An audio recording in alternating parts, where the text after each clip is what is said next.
অভ্যুত্থানে বাংলাদেশের নারীরা যদি নেমে না আসতো, এই অভ্যুত্থান সফল হতো না। তুমি যে নাহিদ এই বক্তব্যটা দিচ্ছ, তুমি কে? হু আর ইউ নাও? আওয়ামী লীগকে নির্বাচনে আনার জন্য সবচেয়ে বেশি বক্তব্য কার? বিএনপি।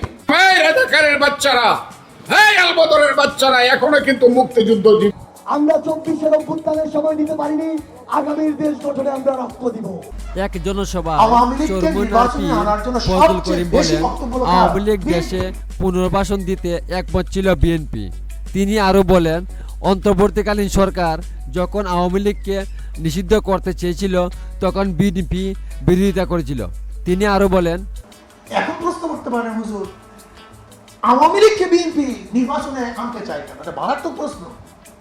আওয়ামী লীগ থাকা, টুপি থাকবে না, দাড়ি থাকবে না, মসজিদ থাকবে না, মাদ্রাসা থাকবে না, ভারত হয়ে যাবে। এদিকে দর্শক, নাটোর ও সিরাজগঞ্জে জনসভায় জাতীয় নাগরিক পার্টির নেতা সামান্তা শারমিন বলেন, যে অঞ্চলে রানী ভবানীর মতো চরিত্র আছে, সেখানে নারীরা কখনো পিছিয়ে থাকতে পারে না।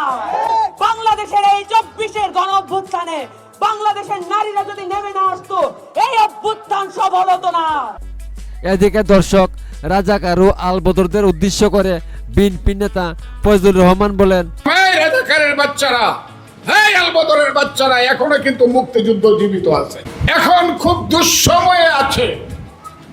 আমার মায়ের নাম বাংলাদেশ, মায়ের নাম হলো মুক্তিযুদ্ধ। তাছাড়াও দর্শক, দেশের শাসন ব্যবস্থা নিয়ে রাজনৈতিক বিশ্লেষক বলেন, বাংলাদেশের সাবেক প্রধানমন্ত্রী শেখ হাসিনার অনুপস্থিতিতে চলছে তার বিচার। আদালত তার স্টেট ডিফেন্স হিসেবে নিয়োগ দিয়েছেন আইনজীবী। জুলাইয়ে হত্যাকাণ্ডের অভিযোগ গঠনের শুনানিতে তার পক্ষে লড়লেন সেই আইনজীবী আমির হোসেন।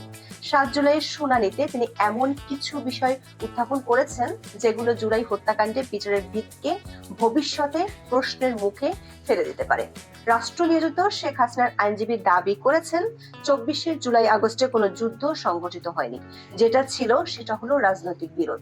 সে কারণে 1971 সালের মহান মুক্তিযুদ্ধে সংগঠিত যুদ্ধাপরাধের বিচারের জন্য প্রণীত আইনের অধীনে জুলাই হত্যাকাণ্ডের বিচার করা যাবে কি না তা নিয়ে প্রশ্ন তুলেছেন এই আইনজীবী।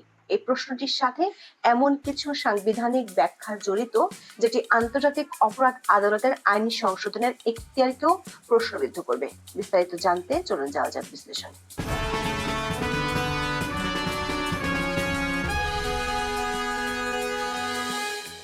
1971 সালে মুক্তিযুদ্ধের সময় সংগঠিত যুদ্ধাপরাধ ও মানবতা বিরোধী অপরাধের বিচারের জন্য আন্তর্জাতিক অপরাধ ট্রাইব্যুনাল গঠিত হয়েছিল। 2010 সালে এই ট্রাইব্যুনাল গঠন করেছিল আওয়ামী লীগ সরকার। 2024 সালের 5 আগস্ট আওয়ামী লীগ সরকারের পতনের পর এই ট্রাইব্যুনালে শেখ হাসিনা এবং তার সহযোগীদের বিচারের উদ্যোগ নেয় অন্তর্বর্তী সরকার। সেজন্য আইনটি কয়েক দফা সংশোধন করা হয়। ট্রাইব্যুনালে শেখ হাসিনার পাশাপাশি তার সরকারের স্বরাষ্ট্রমন্ত্রী আসাদুজ্জামান খান কামাল এবং আইজিপির দায়িত্বে থাকা চৌধুরী আব্দুল্লাহ আল মামুনকে আসামি করে একটি মামলার অভিযোগ গঠনের শুনানি হয় 7 জুলাই। গত 1 জুন তাদের বিরুদ্ধে অভিযোগ আমলে নিয়ে শেখ হাসিনা ও আসাদুজ্জামান খান কামালের বিরুদ্ধে নতুন করে গ্রেফতারি পরোয়ানা জারি করা হয়। এর আগে 12 মে মানবতা বিরোধী অপরাধের 5টি অভিযোগ এনে এ মামলার প্রতিবেদন জমা দিয়েছিল ট্রাইব্যুনালের তদন্ত সংস্থা।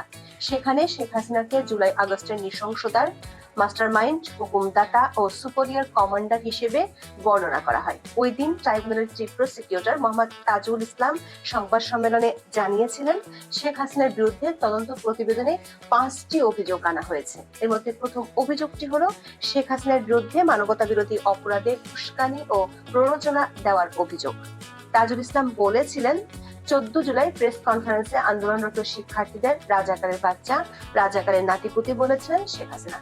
বলার মধ্য দিয়ে তাদের বিরুদ্ধে রাষ্ট্রীয় বাহিনীগুলোকে লেলিয়ে দেওয়া হয়েছিল।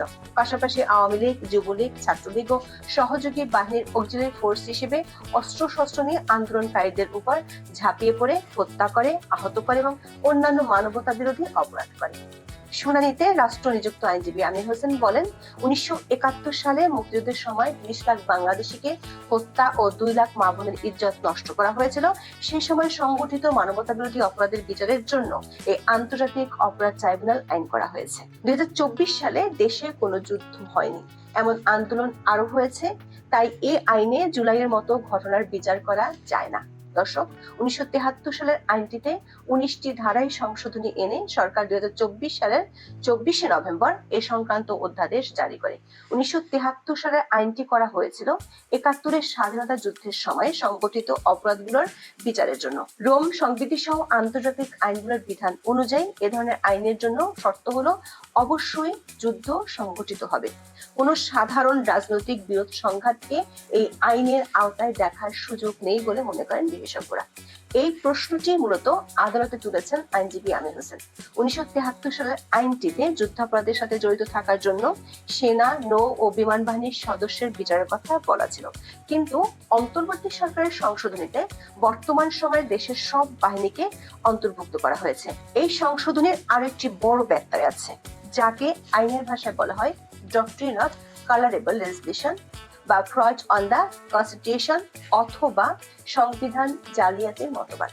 এটি বোঝার জন্য আমাদের প্রথমে যেতে হবে সংবিধানের 94 অনুচ্ছেদের 1 নম্বর ধারায়, যেখানে বলা আছে সংসদ ভেঙে যাওয়ার অবস্থায় অথবা অধিবেশন না থাকলে রাষ্ট্রপতির কাছে সন্তোষজনকভাবে প্রতীয়মান হলে তিনি অধ্যাদেশ প্রণয়ন ও জারি করতে পারেন। তবে ধারাটিতে 3টি শর্ত দেওয়া আছে।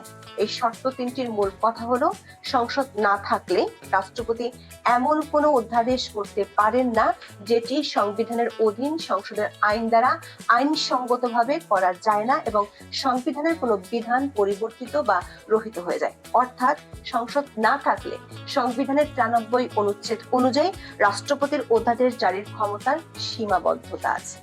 অর্থাৎ রাষ্ট্রপতি চাইলেই সব বিষয়ে অধ্যাদেশ জারি করতে পারেন না। স্পষ্টভাবে বললে দুটো বিষয়ে রাষ্ট্রপতি অধ্যাদেশ জারি করতে পারেন না। একটি হলো সাংবিধানিক কোনো বিধান পরিবর্তন করতে পারেন না, আরেকটি হলো এমন কোনো অধ্যাদেশ জারি করতে পারেন না যেটি সংসদীয় আইনের স্থায়ী বিকল্প হিসেবে কাজ করে। অন্তর্বর্তী সরকার 2024 সালের 24শে নভেম্বর যে অধ্যাদেশটি জারি করেছে সেখানে বলা হয়েছে সংশোধনীটি 2009 সালের 6 জানুয়ারি থেকে কার্যকর হবে। আইনের ভাষায় একে বলা হয় রেট্রোঅ্যাক্টিভ এফেক্ট, অর্থাৎ পূর্ববর্তী প্রভাব সহ অধ্যাদেশটি জারি করা হয়েছে। এখানে অধ্যাদেশটি সংবিধানের 93 অনুচ্ছেদের বিধানের সঙ্গে সাংঘর্ষিক, যেখানে বলা হয়েছে সংসদ না থাকা অবস্থায় কোনো অধ্যাদেশ এমন কোনো বিধান তৈরি করতে পারে না যা সংসদের কোনো আইন দ্বারা এই সংবিধানের অধীনে আইনত কার্যকর করা যায়নি। বিষয়টি আরেকটু পরিষ্কার করা যাক। সংবিধানের 3য় ভাগে 26 থেকে 47 অনুচ্ছেদে মৌলিক অধিকারগুলো তুলে ধরা হয়েছে। সংবিধানের 7 অনুচ্ছেদের খ ধারা অনুযায়ী কোনো অধ্যাদেশ দিয়ে সংবিধানের 3য় ভাগের কোনো অনুচ্ছেদ বাতিল এবং এর বিরোধী কোনো কিছুই। তো দর্শক, চলমান দেশের রাজনৈতিক পরিস্থিতি নিয়ে আপনাদের কি মতামত নিচে কমেন্ট করে জানিয়ে দিন। ধন্যবাদ সবাইকে।